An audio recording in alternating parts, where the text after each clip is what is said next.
কোটা সংস্কার আন্দোলনকে কেন্দ্র করে প্রধানমন্ত্রীর পক্ষ থেকে রাজাকার বিষয়ক একটি বক্তব্য আসার পর রীতিমতো ফুঁসে উঠেছে বিক্ষুব্ধ ছাত্র জনতা।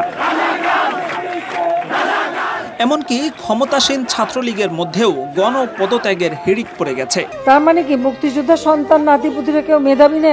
যত রাজাকারের বাচ্চারা নাতিপুতি হলো মেধাবী, তাই না? রোববার সন্ধ্যায় প্রধানমন্ত্রীর বক্তব্য সম্প্রচারিত হওয়ার পরপরই বিক্ষুব্ধ ছাত্র জনতা পুনরায় রাজপথে নেমে আসে।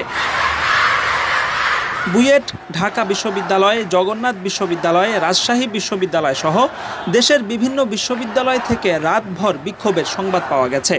এ সময় বিক্ষুব্ধ আন্দোলনকারীরা নিজেদেরকে রাজাকার আখ্যা দিয়ে বিক্ষোভ কর্মসূচি পালন করেছেন।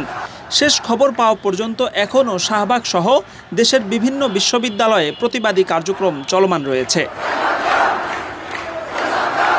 এদিকে কোটা সংস্কার আন্দোলনের সাথে রাজাকারদের সম্পৃক্ত করে প্রধানমন্ত্রী বক্তব্য দেওয়ার পর তুমুল উত্তেজনার পাশাপাশি পদত্যাগের হিড়িক পড়ে গেছে খোদ ছাত্রলীগের মধ্যে।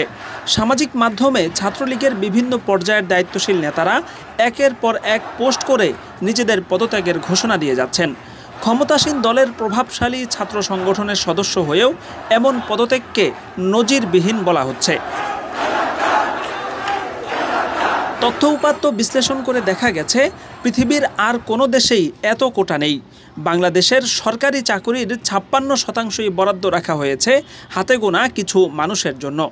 যে দেশে যুদ্ধের ১০-২০ বছর পরেও জন্ম নিয়ে মুক্তিযোদ্ধা হওয়া যায়, এরপর বছরের পর বছর মুক্তিযোদ্ধা ভাতা পাওয়া যায়, সে দেশে এত কোটা সিস্টেম রীতিমতো হাস্যকর বিষয়।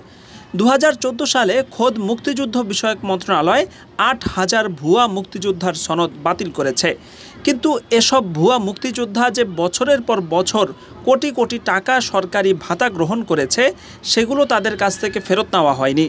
তাদের এই মুক্তিযোদ্ধা পরিচয় ব্যবহার করে তারা এবং তাদের সন্তান ও নাতিপুতিরা যে সরকারি চাকরি গ্রহণ করেছে, সেখান থেকে তাদের বহিষ্কার করা হয়নি।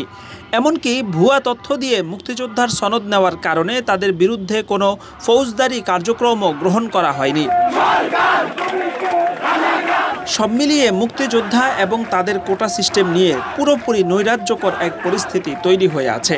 অবিলম্বে এই কোটা পদ্ধতি বাতিল না হলে পরিস্থিতি আরও শোচনীয় আকার ধারণ করবে বলে আশঙ্কা করা হচ্ছে।